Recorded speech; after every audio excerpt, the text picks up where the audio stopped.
how's it going? And welcome back to another bonus episode of Mood for Feud. I'm your host Katya, and today I am in the mood to break down part 1 of Mikaela Testa's Unsaid podcast, where she is detailing all of her experiences of living with the Paul family, her interactions with Anna, dating Atis, etc., etc. And when I tell you that the Paul family is never going to recover from this, it's because the Paul family are never going to recover from this. Like, they will never go back to being what they were before this video dropped. Like, the stories that Mikaela details just in this first part are already so unforgivable. My goodness, I can't believe that we still have part 2 and part 3 to go through as well. This episode will just be about part 1. Part 2 and 3 haven't come out yet at time of recording, and I will be covering those in a later bonus episode. Remember, if you enjoy the show and would like to support it, then please do leave a rating. You can leave comments on Spotify, written reviews on Apple Podcasts, and you can follow the show so you never miss an episode. I'm also on socials at Mood for Feud, and I'm always looking to chat pop culture,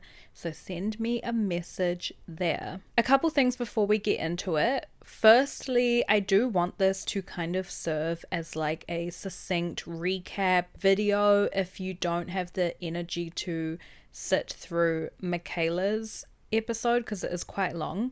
I do want this to kind of be a more accessible, recap of it. But I do also have a lot of things to say about this topic. So if you go to the show notes, I will be linking timestamps so that you can skip straight to the recap. We do also have other episodes on this topic, which I will link down below. Last year in May, I believe, I covered Mikaela and Atis's relationship timeline, and of course, keep in mind that when I recorded that episode, all this information wasn't publicly available, so take it with a grain of salt, but it is kind of interesting to see what was the main narrative at the time. Like, how were we feeling towards Anna, Atis, and Mikaela before all of this information dropped.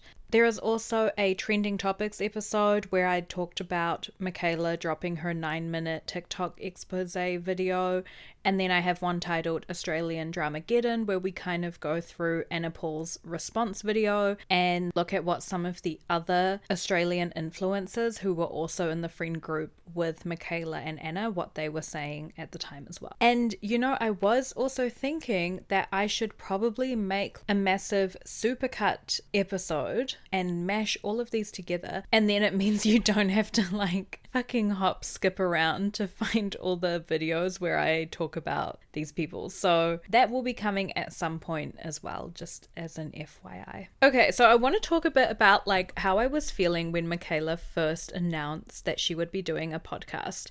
Honestly, my first reaction, I was like, okay, she's probably gonna go onto someone's show. I don't know why. I just thought she's gonna go onto an existing podcast, with a host that she trusts, and she's gonna tell her story. But I was already like, I don't want that to be the case, just because they're gonna interrupt her and they're obviously gonna ask questions and stuff, which is fine. I really wanted Mikaela to have the space to just sit down and talk and not kind of be overshadowed by anyone who's like, oh my gosh, or reacting in real time. So when her episode actually came out and it was just her in a bed filming, by herself, I was like, yes, perfect, okay, thank God, this is exactly what we needed.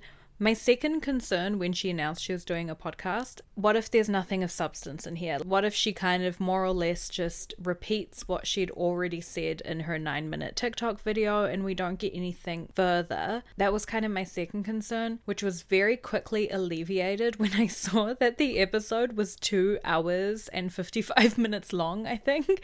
And that was just part 1. And I was like, okay, no, she is going into detail. She is going to be telling her story, the whole thing. And I will just say, I am so proud of her for doing this because my goodness, it cannot be easy. She mentions at the start that, you know, this is her third attempt to kind of sit down and tell her story because obviously it's so difficult for her, and she felt like her other takes were a bit too emotionally charged, like she hadn't really prepared to sit down and speak on such a personal topic. And yeah, so the fact that she even, number one, persisted through that, because can I say, the very first time I sat down in front of a mic and decided to start podcasting, and in my mind I was just going to, you know, hit record and just start yapping at everyone, there is something, or I don't want to speak for her experience, but from my experience, there is something where you hit that record button, you see the sound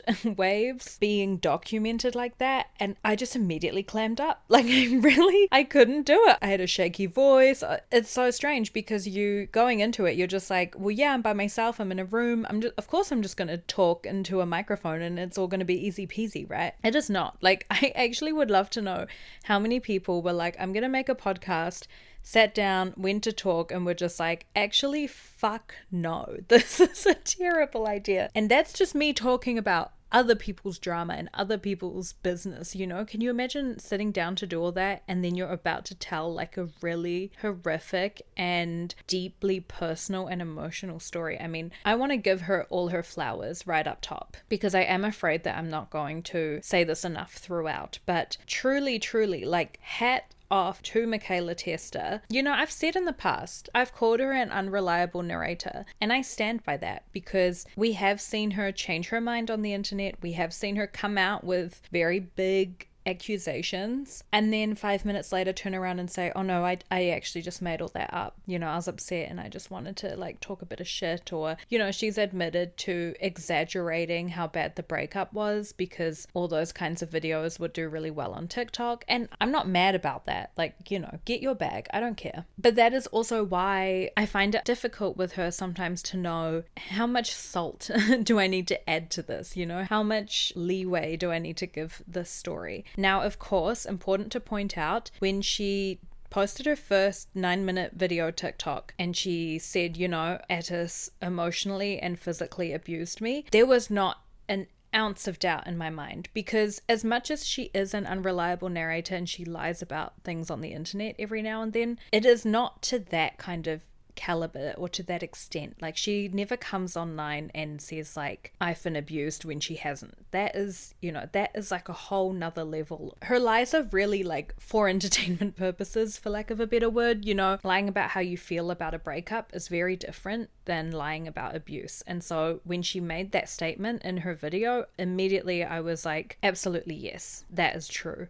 And that is, of course, how we need to be acting when people come forward. 90% of the time, probably like 99.9% of the time, people aren't just gonna lie about shit like that. So yeah, even though I've called her an unreliable narrator in the past, when it came to her talking about her abuse from Atis, there was not a doubt in my mind. And I do just want to give her all of her roses because I think this is the most truthful and honest side of Mikaela that we've seen on the internet. You know, the fact that she sat down, she took her time, she even gave it a couple of goes to really make sure that her story comes across clearly. This wasn't a spur of the moment, I'm going to grab my phone and record myself. Like, this was succinct, well spoken, well thought out, well presented retelling of her experiences living with the Paul family. And she also came with so many receipts. First of all, props to her for keeping all that shit on her laptop and on her phones. And like, my God, I hope she buys a really expensive hard drive and like makes a gajillion copies of everything so that she will always have that, because it's eye-opening. Like, it's truly so eye-opening. You know, there's no disputing her. I mean, I would love to know what the Anna Paul stans are saying, because in my mind, like, you can't refute this. She's just got too much. She's got too much evidence. And so, yeah, for all those reasons, I am really proud of her. I acknowledge that this would have been so difficult for her to do. And the fact that she did not only, you know, come out and tell her story, but to actually do it well. I'm very impressed with her. But yeah, those are kind of my like first thoughts going into this. Let's get to the episode and actually start recapping some of those details. So Mikaela starts the video kind of explaining a little bit about her upbringing, giving us context basically for like why she is the way she is. You know, she highlights that her mum was battling and probably I think still is battling a drug addiction, and so wasn't able to properly take care of Mikaela and her siblings. She says she has a lot of siblings because her mum is constantly getting pregnant. She also describes that when she was really young, she didn't really know or didn't really have a close relationship with her biological dad, because by then her mum had started a relationship with her stepdad.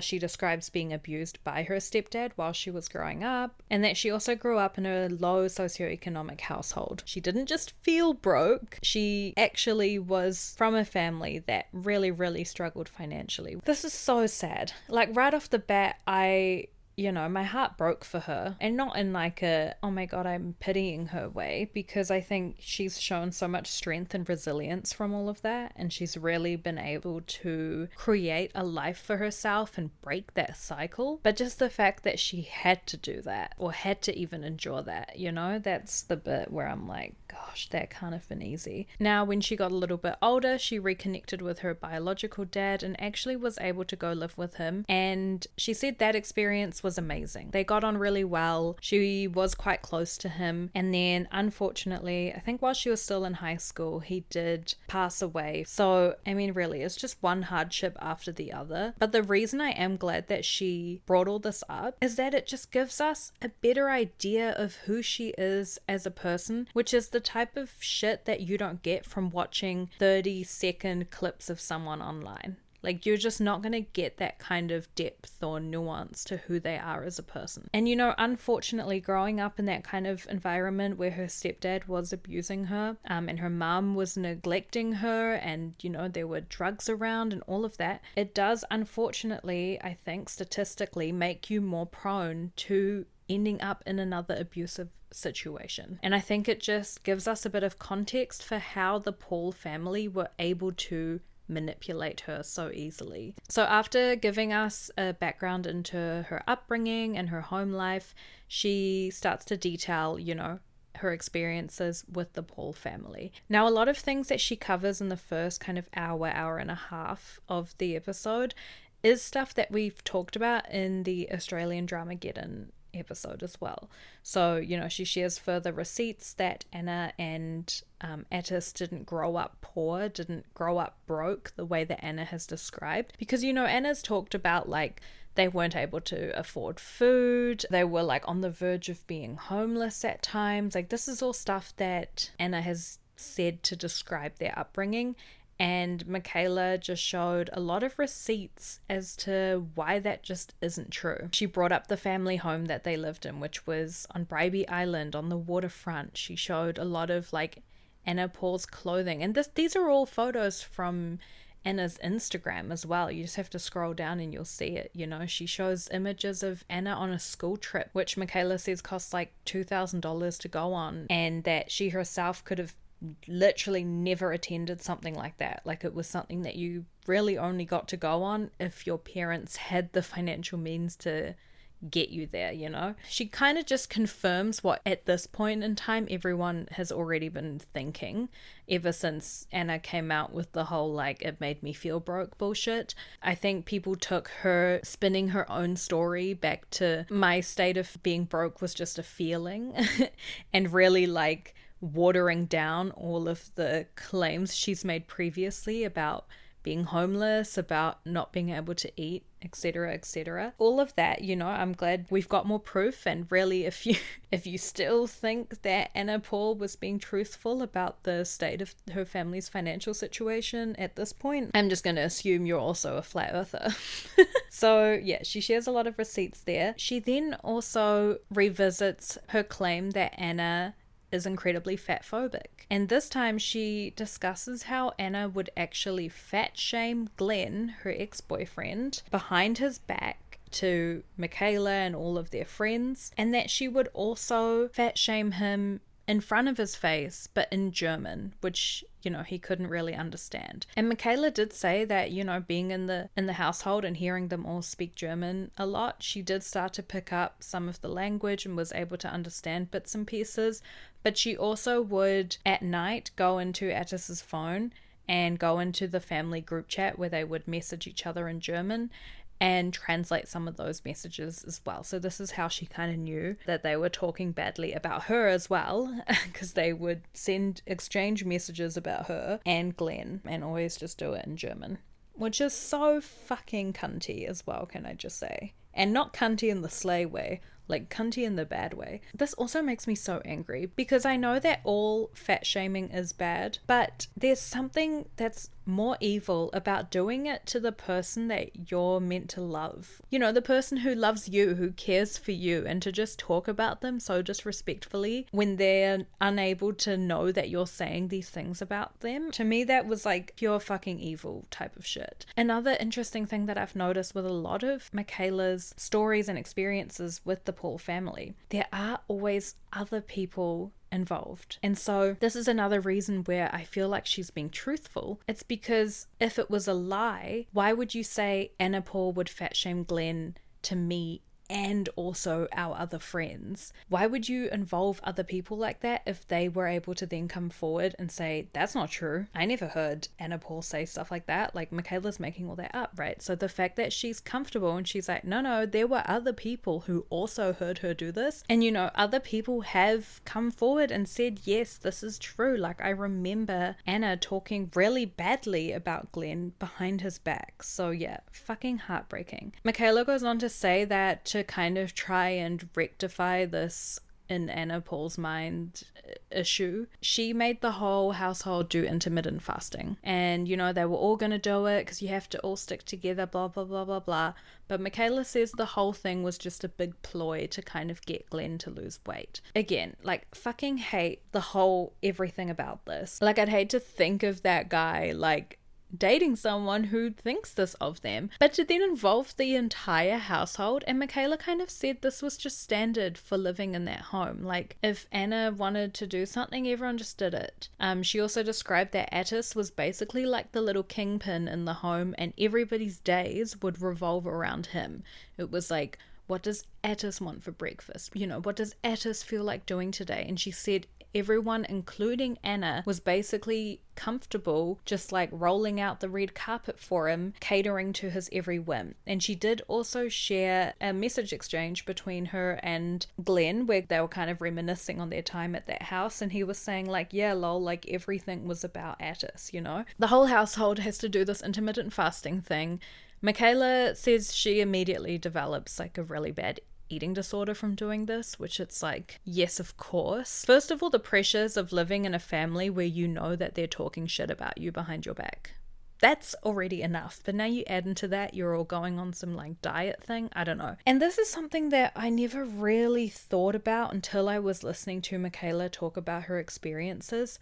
But just the power imbalance of her living in that home, because she's not just living with her boyfriend, or she's not just living with her boyfriend and his sister. It's her boyfriend, his sister, their mum, and at times their dad as well. So you're just going to be so outnumbered in a house like that. I'm just going to say it. Their mum seems like a bitch. And you know, I would have never admitted this before today. But I've kind of felt that way about her ever since I started seeing Anna's vlogs. There was just, I don't know how to describe it. It was just like a vibe, you know? She just seems like someone where if I would meet her, she would be super friendly, and then the second I walk away, she would like say something nasty about me. Like, that really is the vibes that I get from her. I mean, according to Mikaela, that is exactly what she is like. And I've always kind of thought this, but you would never catch me dead saying that, because it's like, can you imagine me like 2 years ago being like, you know, mama, this like lady that the internet is obsessed with and thinks is super cute, I think she's a bitch. Like, the way I would have had the 14-year-old Anna Paul fans stomping down my door. But anyway, I never really thought how difficult it must be for Mikaela and Glenn to live in a home like that. And also, would you always want your in-laws around like that? You know, like that's another thing to think about, is they were always in each other's space. And Mikaela did say, like, this family is weirdly close. She says they don't go more than a couple hours away from their mum. She says it's like unnatural how close they all are. And I mean, this is something that definitely comes across in the videos that they show online, because they truly are always together. Again, nothing wrong with loving your family, enjoying their company, but it does kind of get a bit odd when there's this like intense codependency on one another, which is how Mikaela was sort of describing it to be. In fact, they're so close that Atis would actually take Mikaela and Anna's OnlyFans photos. And hearing this made me want to jump off a cliff. Again, these are all rumors that were kind of swirling. You know, Anna's talked about before how sometimes people mistake Atis for her boyfriend, and or you know, when they were at school there was like a rumor that they were dating. Ha ha ha ha. That is not normal. And she was like, you know, it's just the classic, like when people see a guy and a girl together. And I'm like, sure, if you weren't related. But the fact that these were the rumors swirling when you guys were siblings. What? And you know, look, I've met people like this, okay? I've met that brother sister sibling duo that's just like a little bit too close, and you're kind of like, not how I would act with my brother, but anyway, you do you. But taking your sister's OnlyFans photos, are you fucking kidding me? That is like next level sissy Jamie Lannister shit. You know, I did say, I think it was in a previous episode, that they give me Cruel Intentions vibes, and like, my god, do I stand by that.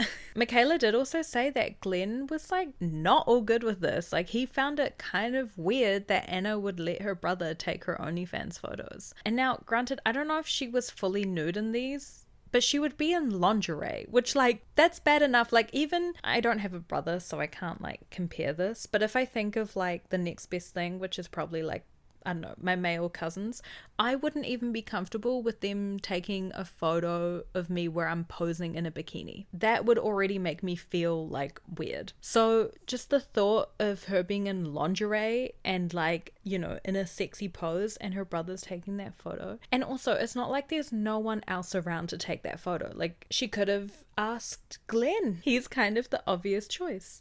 But yeah, Mikaela said if her and Anna were taking photos together, like, Atis would be behind the camera, and she found it weird at the time, but she kind of didn't feel comfortable saying anything, which again, fair enough. She's in that house outnumbered by these Paul people. Now, another kind of big internet rumor that she dispels is that she started hanging out with the Paul family for clout, or to try and further her internet presence. And she kind of explains a bit more about how she actually got to be involved with these people. And it kind of started, you know, her and Atis were internet friends, I guess you could call it. She said they hadn't really met in person a whole lot, but they would message back and forth for 2 to 3 years. And then they all attended a festival together in the Gold Coast, which I think is the same festival that Lilith Cavalier talks about. And this is where her and Atis kind of first start showing like proper interest in one another. Now, she says at this time,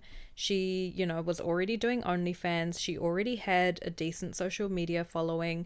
She actually had management as well. I mean, that just tells you everything. If you're willing to pay someone to like help manage you, you know you're doing well, because that's like disposable income, right? So she had all that. She said she was making $50,000 a month at this point on her OnlyFans.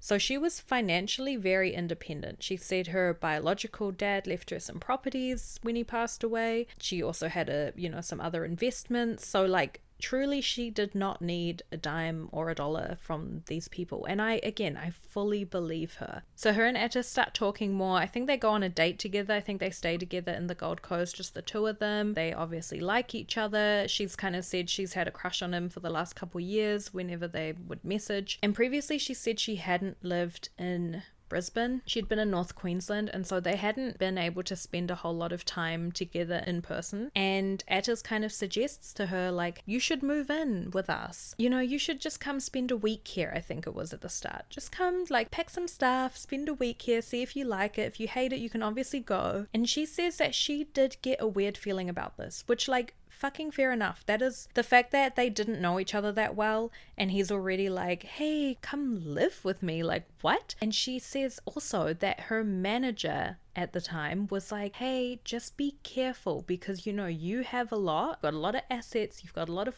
wealth, and I don't want these people manipulating you. You know, there's a couple of red flags going off, but she does decide to go. She actually plays the video that Atis had sent her to, like, try convince her to come, and, like, ugh, chills. But yeah, he is being, like, very convincing. He's like, what's the worst that could happen? Like, you know, if you hate it here, you can go. Like, blah, blah, blah. He's like, I'm not holding you hostage. That aged poorly. And she says, you know, Anna's also very keen for her to start dating Atis. She thinks they're going to be so cute together, blah, blah, blah. So they're both kind of saying to her, like, you know, this is a great idea. And Anna's going, we could do more vlogs together.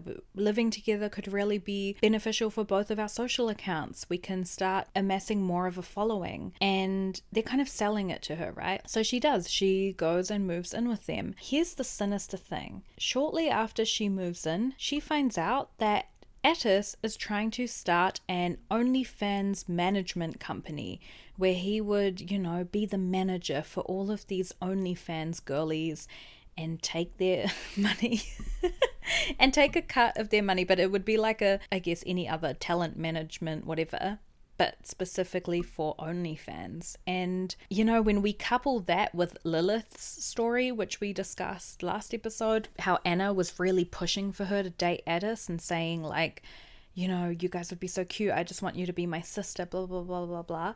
Knowing how pushy they were with Lilith and then later with Mikaela, and knowing that Atis had this plan to be a manager and obviously would need, like, a first client, right? It's just sick. It's sick. And, you know, people have said it's trafficking. It kind of is. It kind of fucking is. They're, like, adopting these people into their families. Anyway, the whole thing is so strange. So, you know, very quickly, as Mikaela's already discussed online before, Atis does become her manager. And now she said it started, you know, with him taking 10%, then it grew to 20%, and then it eventually ended up with him taking 50% of the money she made on OnlyFans to be her manager. And this was also right around the time of his whole crypto, I'm a crypto god persona, which we've also talked about before. He was taking that 50%, he was wasting it or investing it into really bad investment choices, because newsflash, Atis Paul is not a crypto genius. And then he would still be poor and would ask her for more money. So she was not only giving him 50% of her money, she was then also having to give him more money on top of that, because he would spend his 50% so poorly. He also had a gambling addiction. And my kind of question is, like, why did he need any money? Because they all lived in a house together, you know, I don't think he's paying rent. Anna probably gets all the groceries, you know, so he didn't need to pay for that. So what does he need his money for? One of the purchases that he makes using Mikaela's money is he buys himself a car. And him and Anna, they take photos in front of these cars, and Anna captions it like, I'm so proud of us, you know, 3 to 4 years ago we couldn't afford to eat, and now we both have our dream cars. And this really fucks off Mikaela, because it's like, well, I actually got him that car, you know, it's not like he's done anything for that. But also it really pisses off Bailey. And, you know, we've talked about Bailey in other episodes as well. She's like, I would say seems to me she's Mikaela's best friend. I feel like her and Mikaela have potentially had a rocky friendship, just because of everything that Mikaela would go through with that family. And also, interestingly, Atis didn't like Bailey, and kind of neither did Anna. And that's like a really good sign that she was probably the realest friend that Mikaela had, because it's always those people that your abusers will be like, oh, they're no good. Oh, you need to cut that person off, because they're the ones who are actually like calling a spade a fucking spade. So yeah, Bailey hated Atis.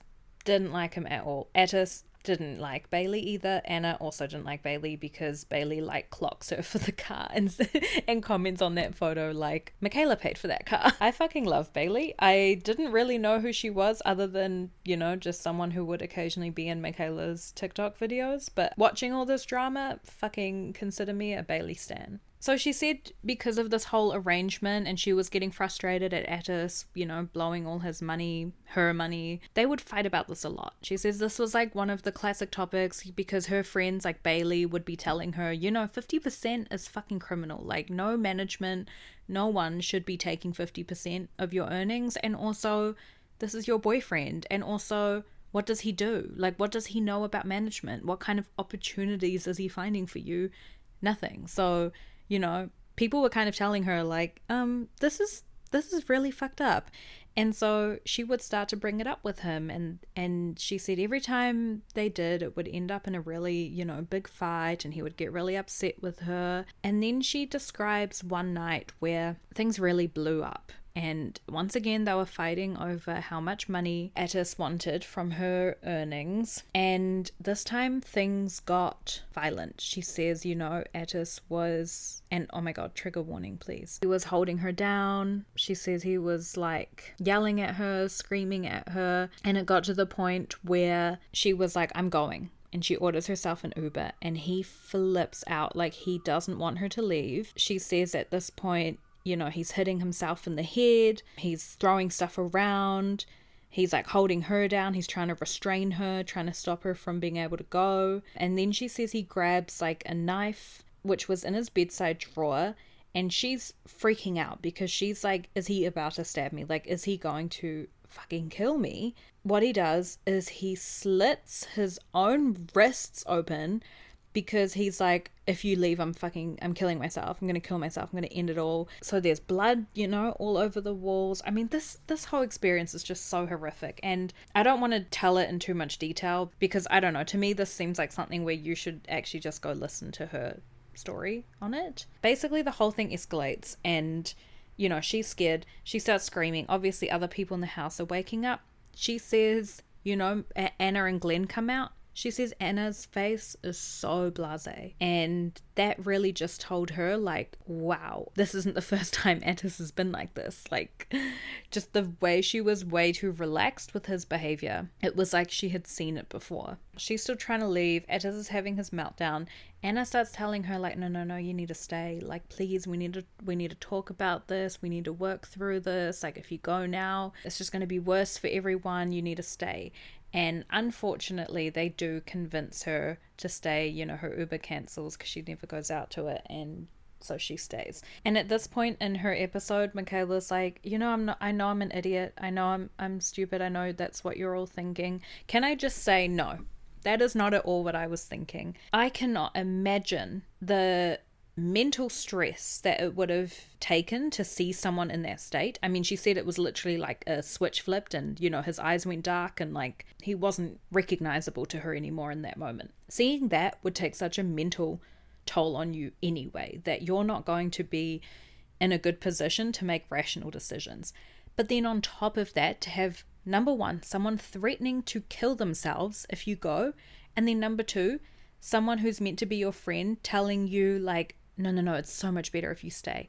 No, leaving now would be the worst mistake. And also, let's not forget that this was back in 2020, I think. She would have been so young. I think she would have been like early 20s at the oldest, you know, at the most. So it made me so sad hearing her be like, I know I'm stupid. I know I'm an idiot. I know blah, blah. And it's like, you are not just in an abusive relationship. You were in an abusive household. So like, of course you weren't making great decisions. You weren't in an environment where you could make great decisions. So at this point, her and Atis's relationship really takes a turn because this behavior kind of becomes a bit of a pattern. I think she says it's never quite as severe as that night again, but it's like she would bring up that she's unhappy about how much of her money he's taking. He would threaten to kill himself or start punching himself in the head. This was like a cycle, and she shows videos of her coming into their bedroom after they've had a fight and all of her stuff are thrown around because he's gone in there and had like a fucking temper tantrum and ripped all of her clothes off the hangers and blah blah blah, which like horrific situation to live in. And once again, his whole family is just like normalizing the behavior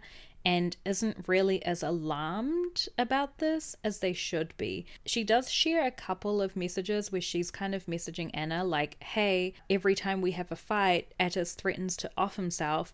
And Anna's like, oh yeah, that's not good. Like, he shouldn't threaten stuff like that. Sad face emoji. When I come back, I might have to like get some medical help for him. I'll have Glenn talk to him, you know? So she does kind of recognize that this is like not okay behavior, but I don't think she ever actually does anything. And this is where Mikaela's really like, Anna enables Atis, because when it comes down to it, she would rather just put up with his BS than actually go and sort it out. And she's always covering for him and she's always defending him. And same with their mom, and I guess same with their dad too. Now around this time is when the allegations from Alice Patterson start coming to light that when she was 13, a 16-year-old Atis raped her. And this was what I would say before this instance right now. This is probably the closest that they came to being cancelled, but they managed to discredit Alice so much to the point where she like fucking got bullied by everybody online. All of the little Anna Paul minions bullied this girl into silence, basically. What I will give Mikaela credit for again, because as we've covered previously, to kind of discredit Alice, Anna, Atis, and Mikaela end up making a YouTube video where they come out basically saying she's a liar, she's a clout chaser, she's just lying about this for attention, you know, all of that. Mikaela was a part of that. And I was really interested to see how she would handle this subject because, you know, obviously now she's very, very supportive of Alice and has said multiple times online that she believes her. I was really interested how she would talk about this because it's a weird situation. And again, to give her all of her fucking flowers, she handled it with grace. You know, she admits, she's like, I was part of this video. I talked about it too. She also says that like Anna and Atis made it sound to her like Alice was genuinely lying about the statutory rape. But she does also admit that there were signs that they were lying and she ignored them. I don't blame her. Look at the situation she's in. She's got an abusive boyfriend who probably by this point she's also scared of because, you know, every time they have a fight and he flips out, or they have a fight while they're driving and he'll like speed up and then slam on his brakes and she'll hit her head. And yeah, awful shit. Like, this man needs to go to fucking prison. So I'm glad she took accountability in her role, you know, in the role that she played in that video.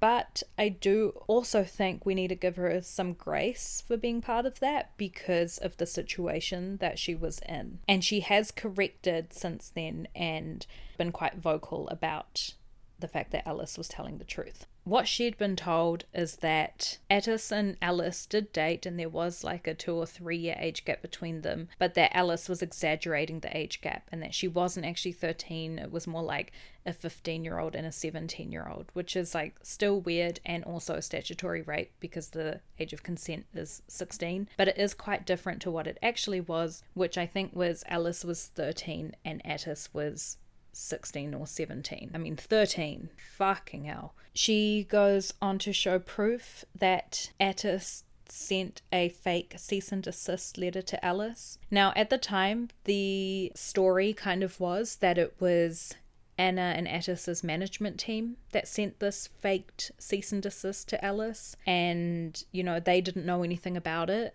This is something their management did behind their back and people believed it. Some people also just said like, no, the letter wasn't fake. It was actually just a real cease and desist, which makes no sense because Alice did share a photo of this letter. It doesn't look real by any means. Like, it is poorly written. There are signs. So Mikaela reveals that there was no Paul management team. Atis wrote that fucking fake letter, printed it out, and delivered it to Alice like a little psycho. So, you know, that's kind of something that she shows evidence of. She also shows unedited footage of the YouTube video they did to discredit Alice. Again, I fully believe when she says that she thought that Alice was lying, like she genuinely believed this, because in the background of this video, we can hear Mikaela saying like, well, just like make it really clear that she's lying, like just go in on her, just say like, this is not okay to lie about, be tougher in your response. And Anna and Atis are both kind of not willing to take it there, to take it to the level that you would take it if someone genuinely lied about you being a rapist. But they're like dancing around the topic, dilly-dallying, and you can hear Mikaela in the background getting frustrated, like just call the lie out, like just be upfront. Also in the unedited version, you can see that Atis couldn't give two fucks about filming this video. He doesn't give a shit. And I think, again, we see really clearly here what Mikaela means when she says that everybody's world turned around Atis, because it's his fucking freaky ass motherfucker illegal fucking rapist shit sorry behavior that's gotten them all into this mess. And instead of actually being like, no, you know what, guys, I'll just do this video because it's about me, because these allegations are for me and it actually has nothing to do with you guys. Don't involve yourself in my bullshit. I'll just go sit here and do it myself. Does that happen? No. Anna has to like fucking take the reins. Mikaela's there trying to like actually figure out, you know, what they should be saying. And Atis is there cracking jokes. So she shows, you know, part that they edited out where he, you know, sits in front of the camera. He's looking all serious and he's like, I'll be honest, I never found my ex that hot even. And is like cracking up. Ha ha ha ha. I'll share a clip because this is on TikTok. For the most part of the relationship, I barely thought she was hot. He finds it funny. They're sitting down doing like a serious video to try and save his ass, and he's cracking jokes. The way I want to wring this motherfucker's neck, like, oh my gosh. I cannot explain to you the fury that I feel towards Atis Paul. I mean, that just tells you everything that you need to know about that whole dynamic. But it's also crystal clear to me now, just the way that the family enables him, the way that this has given him some kind of complex, that he's God's greatest gift on earth, to the point where he feels entitled to take 50% of his girlfriend's money.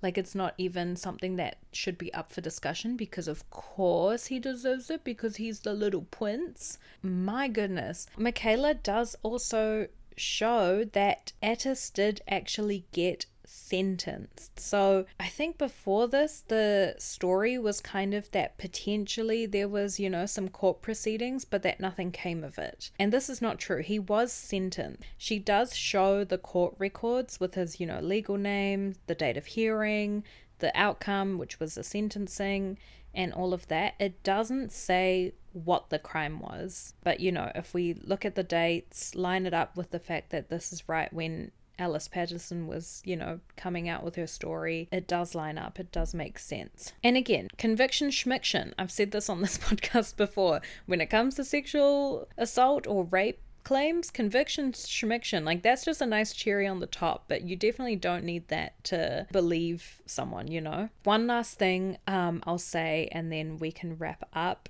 Another really shocking part of this whole Alice thing to me was that Mikaela says that Atis paid for bots to start spam following Alice's account. And she says this is something that happens a lot. If you're beefing with someone, you can pay for a bunch of bots to go follow that account, and then they basically have like an empty following, which is obviously not good for brand deals and things like that if you've got really high following numbers and then like fuck all engagement. But she says she saw Atis doing that to Alice, and she was like, okay, weird, you know, like it is something you do, but it, you know, it didn't really make that much sense. And then later when they were filming the YouTube video, Anna brings up that, you know, Alice is lying because she wants clout, and just go take a look at her account. It's got a bunch of bot followers in it. She's buying her followers, and this is further proof. This further feeds into the narrative that they're building around Alice, that she's really just doing this because she sees them as being successful now. She's bitter about, not being a part of that, and this is some kind of retaliation from her. And again, I think this just really shows Atis being like fucking sick and twisted and calculated conniving. That kind of evil always scares me. I'm always way more afraid of the person who like sits down and plans out their evil behavior than the person who just like flies off the handle and does some shit. I do wonder like what the dynamic is there between Anna and Atis, and whether he's also kind of abused her, obviously not in the same way, but in a similar way, or where is this whole family's fierce protection for Atis coming from? Like, is it just because he's the youngest in the family? Like, what is with that? It's strange. So this is where Mikaela's part 1 ends. She goes through some of the claims that Alice had made against Atis and says, I've also had really similar experiences with him, which is why she knows Alice is absolutely telling the truth, and also why she knows Mama and Anna were just like chill watching Atis crash out because he's obviously done all this shit before. And then she gets to one of Alice's claims where Alice says that she was underage, been encouraged to get super drunk, and that while she was passed out from being drunk, Atis raped her. At this point is when Mikaela says, I'm going to take a break, and that's kind of the end of part 1, and it just says to be continued. So